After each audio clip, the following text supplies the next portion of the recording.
मशरिक़ वस्ता में एक बार फिर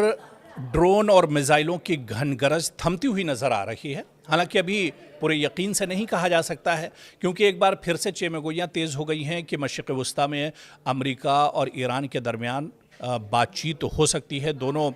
ममालिक जो हैं वो बातचीत की मेज़ पर आ सकते हैं। हालांकि जहां पर डोनाल्ड ट्रंप ने कहा है कि वो बातचीत करने के लिए तैयार हैं, लेकिन ईरान ने अभी तक ये वाज़ेह नहीं किया है कि वो बातचीत करने के मूड में है या नहीं, क्योंकि अभी भी ईरान दरअसल अमेरिका को शक की नज़र से देख रहा है।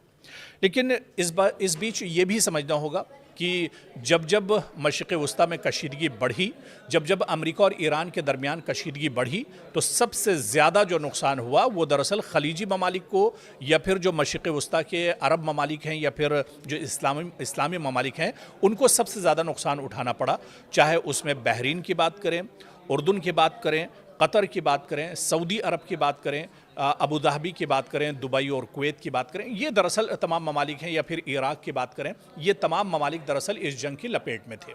लेकिन जंग एक बार फिर से थमती हुई नज़र आ रही हैं, यानी जो एयर स्ट्राइक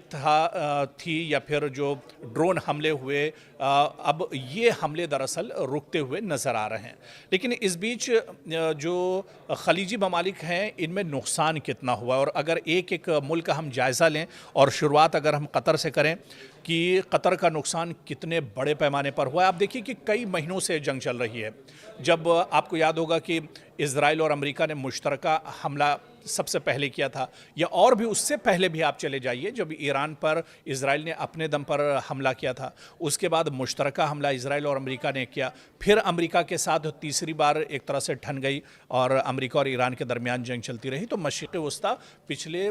कई महीनों से लगातार उथल पुथल का शिकार रहा है। तो ऐसे में कतर में कितना बड़ा नुकसान कतर को उठाना पड़ा है इस जंग में जो अमेरिका और ईरान के दरमियान हुई, इसका दरअसल हम सबसे पहले जायज़ा लेते हैं। क्योंकि ईरान और अमेरिका के दरमियान कशीदगी के दौरान कतर में मौजूद अमेरिकी अल उदैद एयरबेस पर ईरान के मिसाइल हमले ने पूरी दुनिया की तवज्जो अपनी जानिब मबजूल कर ली।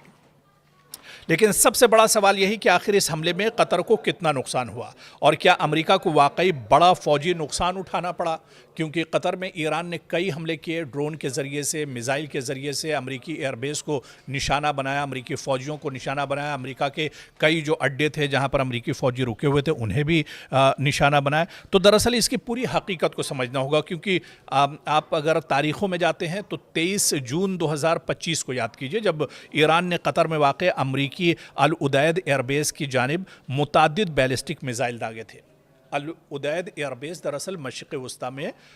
ईरान का सबसे बड़ा एयरबेस माना जाता है। यहाँ पर हज़ारों की तादाद में अमेरिकी फ़ौजी भी एक तरह से तैनात रहते हैं, और 2025 में अमेरिकी एयरबेस अल उदैद एयरबेस की जानिब ईरान ने बैलिस्टिक मिसाइल के ज़रिए से दरअसल हमले किए थे, और यह हमला अमेरिका की जानिब से ईरानी जौहरी तंसीबात पर कार्रवाई के जवाब में दरअसल ईरान ने किया था या दागा गया था।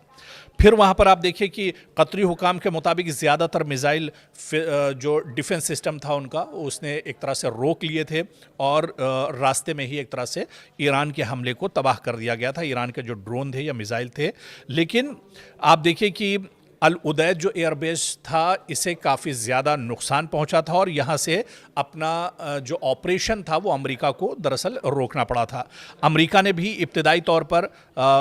जो मौक़िफ़ अख्तियार किया था कि हमले में कोई अमेरिकी फ़ौजी हलाक या ज़ख्मी नहीं हुआ, क्योंकि हमले से पहले एहतियाती इक़दामात किए जा चुके थे। ताहम बाद में जो ख़बरें सेटेलाइट के ज़रिए आई थी, उन्होंने चौंका दिया था, क्योंकि जिस तरह से मगरबी मीडिया या फिर अमेरिका के अपने जो सोर्सेज हैं, दरअसल वो अमेरिका के नुकसानात को शुरुआती तौर पर छुपाने की कोशिश करते हैं। अमेरिका दरअसल दुनिया को ये नहीं जाहिर करना चाहता है कि उसका जंग में कितना नुकसान हुआ है, किस तरह से। लेकिन बाद में जो सेटेलाइट की तस्वीरें आई थी, आपको भी बहुत अच्छे से याद होगा, 25 तारीख की जो 23 जून माफ़ कीजिएगा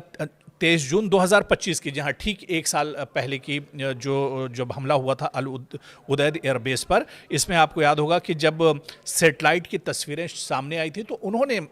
बिल्कुल ये साफ इशारा दिया था कि अल उदैद एयरबेस के एक हिस्से और ख़ास तौर पर एक रडार डोम को नुकसान ईरान ने पहुंचाया था, ईरान के ड्रोन ने। अमरीकी फ़ज़ाइया से मुतालिक रिपोर्टों के मुताबिक एक मिसाइल दिफाई निज़ाम से बचकर इस मकाम तक पहुंचा था। बाद में फिर अमेरिका ने भी इसे मान लिया कि एक मिसाइल जो है वो दरअसल डिफेंस सिस्टम उसे नहीं रोक पाया था और वो एक तरह से आकर इसी एयरबेस पर गिरा था। बाद में अमेरिका ने इसे माना जब सैटेलाइट की तस्वीरें दरअसल निकलकर सामने आई थी और काफ़ी जो हसास इंफ्रास्ट्रक्चर जो तंसीबात अमेरिका का था उसे भी काफ़ी ज़्यादा नुकसान यहाँ पर ईरान ने पहुँचाया था। फिर जहाँ तक कतर की मजमूई तबाही का ताल्लुक है, सरकारी मालूमात के मुताबिक शहरी इलाकों में बड़े पैमाने पर तबाही नहीं हुई, न रिहायशी इलाकों में वसी नुकसान की तस्दीक हुई और ना ही तेल और गैस के तनसीबात को इन हमलों से नुमाया नुकसान पहुँचने की इत्तला है। लेकिन दूसरी जानिब अब ईरान का मौक़िफ़ भी आप सुन लीजिए, ईरान क्या कुछ बता रहा है, क्योंकि जो वर्जन है बातचीत का या इसके अलावा जो दावे किए गए, अमेरिका के दावे कुछ और थे, ईरान के दावे कुछ और थे। ईरान हालांकि अमेरिका पहले झूठ बोल रहा था, बाद में सैटेलाइट तस्वीरें आई तो अमेरिका ने भी ये माना कि उसका नुकसान हुआ है। लेकिन अब ईरान का वर्जन क्या है ये भी सुन लीजिए। ईरान का बयान जो है, क्योंकि ईरान ने दावा किया कि उसने अमेरिकी फौजी तनसीबात को मौसर निशाना बनाया और अमेरिकी दिफाई सलाहियत को नुकसान पहुंचाया, लेकिन अमेरिका और कतर ने इन दावों की तस्दीक नहीं की और दोनों ममालिक का कहना था कि हमले का असर महदूद रहा।